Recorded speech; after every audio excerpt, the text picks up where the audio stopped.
Namaskar bengin sedang ya kenika video ke bawah tasngi ngeskua ban kerpa ipi borok bapinya follow ya kenika Instagram account ko jangi namar kidon ki bawah ang ba kim juyo ya ki notifications ladangi pelike ya ki video ki batamai tiha kenika Instagram account pan ngi pentep baik mana kapor ya ki followers bangi dang shu pelike ya ka video ke batamai hakini ki stories ngi shed upload mana kapor ngi shed pentep kum kane bangila upload video ke batamai po YouTube bat ladapi klik ya ketika link ke badan teh jerong pensa yo sakawai pat ke link bat seklik biang sesisen bat kansa pen i baik syaka YouTube bat pensa i ya kenika video ke batamai ti sungba follow yang i hapo ke Instagram kanang ba pen nomdo iki videos ki mingi upload tamai di sesisian part ni pedang sumpai pi borok syakanika channel kejongi pat hakanika video ngin pay yakini ki post ki barang shulai thamaya po Shillong Meghalaya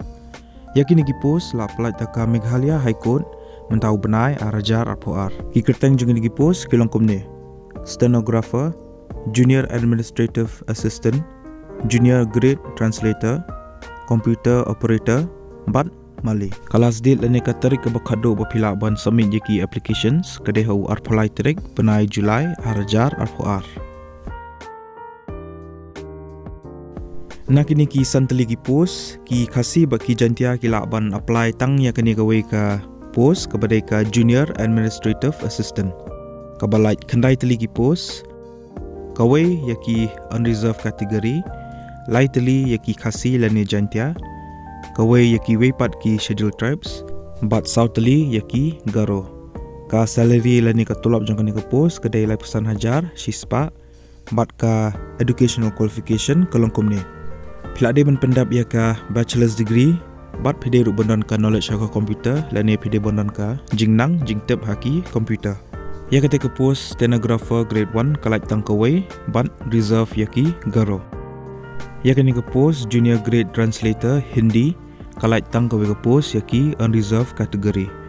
bat ya kani ka post computer operator ru kalai tang ka yaki garo ya kani ka post maliru kalai tang ka bala reserve yaki garo tiki candidates ki belong eligible bagi buka ban apply ya ka tuka post ka baar ka junior administrative assistant pi haban apply link ba ka website jong ka High Court of Meghalaya kabadai ka http://meghalayahighcourt.nic.in daka ba pi klik ya ka icon ka bato online application ka official notification lani ka notice ngala ay po description jong ka video te pila ban download bat pila ban puli ya ka shoba pin apply ya ka post kanang ba pin tip shusho spangki wiki details